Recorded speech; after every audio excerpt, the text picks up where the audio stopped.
Janmanthan Hospital pioneers in world-class orthopedic cardiology and multi-specialty care. Top 3 in Hyderabad, top 10 in South India. Attapur, Hyderabad. Israel America Iran యుద్ధంతో మనకు తెలుసు వంట gas కి ఎంత కొరత వచ్చిందో దేశవ్యాప్తంగా ఈ ప్రాబ్లం ఫేస్ చేస్తున్నారు. ఇప్పటికే చెన్నై, బెంగళూరు చాలా హోటల్స్ కూడా క్లోజ్ చేసేసారు. ఇప్పుడు హైదరాబాద్ కూడా ఆ సెగ తాకిందని చెప్పాలి. దాంతో సిలిండర్స్ అంటే కమర్షియల్ సిలిండర్స్ అయితే మరీ అసలు దారుణంగా అవైలబుల్ లేదు అని చెప్తున్నారు. ఓ పక్కేమో గ్యాస్ కంపెనీల వాళ్ళు అంతగా ఏమీ షార్టేజ్ లేదు అని చెప్తున్నప్పటికీ రియల్ పరిస్థితి మాత్రం వేరేగా కనిపిస్తుంది. ఇక్కడ మరి ఎక్కువగా బుక్ చేసుకోవటమో లేకపోతే భయానికి పానిక్ అయిపోయి త్వరగా తెప్పించేసుకోవాలని సిలిండర్లు తీసుకోవటం వల్ల మరి తెలియదు కానీ షార్టేజ్ అయితే కనిపిస్తోంది మార్కెట్లో. సో ఇప్పుడు ఏంటంటే కట్టెల దుకాణాలు మనం చూసేవాళ్ళము. చిన్నప్పుడు పొయ్యిలు లేని రోజుల్లో వంట కోసం వీటినే వాడేవాడు. మన చిన్నప్పుడు ముఖ్యంగా కట్టెల పొయ్యిలు బాగా చూసేవాళ్ళం. ఇప్పుడు అదే పరిస్థితి మళ్ళీ కట్టెలకి చాలా డిమాండ్ పెరిగింది. కట్టెల దుకాణాలన్నీ కూడా కళకళలాడుతున్నాయి అని చెప్పాలి. మరి రేటు పెంచారా లేకపోతే తక్కువగా అలాగే అమ్ముతున్నారా? ఒకసారి వాళ్ళతోటే మాట్లాడదాం. నమస్తే అండి, మీదేనా ఇది? మాదే అండి ఇది. ఓకే, ఎవరు రన్ చేస్తారు? ఇది చిన్నప్పటి నుంచి ఉందండి. ఇది ఆల్మోస్ట్ 60 years నుంచి ఉంది. ఇది మా తాత నుంచి మా డాడీకి వచ్చింది. ఇప్పుడు ప్రెసెంట్ మా డాడీ నడుపుతున్నాడు. ఇది 60 years నుంచి ఆల్మోస్ట్ 60 years నుంచి, ఇంకా ఎక్కువనే కావచ్చు, నాకు ఐడియా లేదు. ఓకే, ఇది తరతరాల నుంచి వస్తున్నది.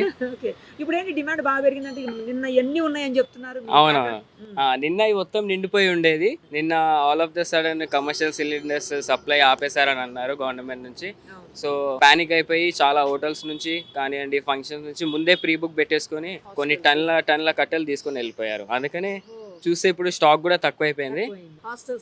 హాస్టల్స్ నుంచి కూడా వస్తున్నారు. నార్మల్ గా అయితే ముందు మన దగ్గర క్యాటరింగ్ సర్వీసెస్ నుంచి తీసుకునే వాళ్ళు. అసలైతే క్యాటరింగ్ సర్వీసెస్ ఇంకా చిన్న ఫంక్షన్స్ నుంచి తీసుకుంటారు. కానీ ఇప్పుడు చూస్తే గానీ నిన్నటి నుంచి హాస్టల్స్ వాళ్ళు ఎక్కువ తీసుకెళ్తున్నారు. అలా డిమాండ్ అనేది పెరిగిపోయింది. హోటల్స్, రెస్టారెంట్స్ అన్ని ఒక 5-6 years ముందు అయితే బావర్చి వాళ్ళు కానీ పెద్ద హోటల్స్ వాళ్ళు తీసుకునే వాళ్ళు. ఎందుకంటే బిర్యానీ అనేది కట్టెల మీద వండితే ఇంకా టేస్ట్ బాగుంటుంది. ఇప్పుడు చూసుకుంటే గానీ ఎప్పుడైతే కమర్షియల్ సిలిండర్స్ పెరిగినాయో అప్పటి నుంచి మా కట్టెలు అనేది వెళ్ళట్లేదు. ఇప్పుడు మళ్ళీ 2 days నుంచి తీసుకుంటున్నారు వాళ్ళు కూడా. కాస్ట్ ఏమంతా పెంచలేదు, జస్ట్ ఒక 3-4 rupees పెరగడం జరిగింది 1 kg కట్టెలకు, అంతే అండి. ఎందుకంటే మాది హోల్సేల్ ఉంటుంది. సో అందరికీ తరిగిన వాళ్ళ మిడిల్ క్లాస్ ఇంకా పూర్ వాళ్ళకు కూడా అందాలని మా డాడీ అంతే పెంచారు, ఎక్కువ పెంచలేదు. ముందైతే 13 rupees ఉంటుండే, ఇప్పుడు జస్ట్ 16 rupees సేల్ ఉంటుంది ఇప్పుడు, అంతే. జస్ట్ 3 rupees పెంచాము అంతే. అంతే కదండి, డిమాండ్ పెరిగితే మాకు సప్లై ప్రెసెంట్ అయితే ఉంది. 2 days లో మళ్ళీ ఇంకో సప్లై వస్తుందని మా డాడీ చెప్పారు. చెప్పలేమండి ఇప్పుడైతే ప్రెసెంట్ స్టాక్ అయితే ఇంతనే ఉంది. ఇంత స్టాక్ సేల్ చేసి మేము కూడా కూర్చోవాలి కదా, మేము సైలెంట్ ఉండాలి. అలానైతే ఉంది ప్రస్తుతానికి. చూసారు కదా, ఇంతకు ముందు కంటే డిమాండ్ అయితే పెరిగిందని చెప్తున్నారు. ముఖ్యంగా హాస్టల్స్ వాళ్ళు, రెస్టారెంట్లు, హోటల్స్, ఇట్లా మండీలు వాళ్ళు, రకరకాల వాళ్ళు అందరూ కూడా తీసుకెళ్తారు. ఇంతకుముందు వీళ్ళందరూ తీసుకునేవాళ్ళు కాదట, కేవలం కొన్ని క్యాటరింగ్ వాళ్ళు, అలాగే చిన్న ఫంక్షన్స్ ఉంటే వాళ్ళు మాత్రం తీసుకునేవాళ్ళు అని చెప్పారు. ఇప్పుడు మాత్రం ఇప్పుడు నేను చెప్పినటువంటి కేటగిరీలు అందరూ తీసుకుంటున్నారంట.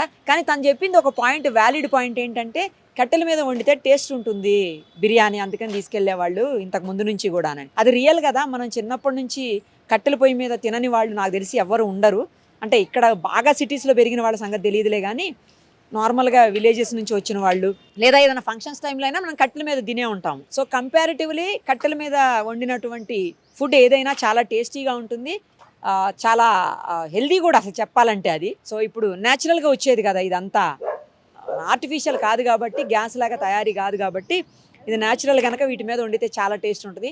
సో మళ్ళీ ఆ టేస్ట్ని మనకు పరిచయం చేస్తుందేమో ఈ యుద్ధం ఒక రకంగా. అది మంచిదేలేండి, కానివ్వండి, కొద్ది రోజులు ఇవి కూడా టేస్ట్ చేద్దాం, దీని మీద తిన్న ఫుడ్ కూడా.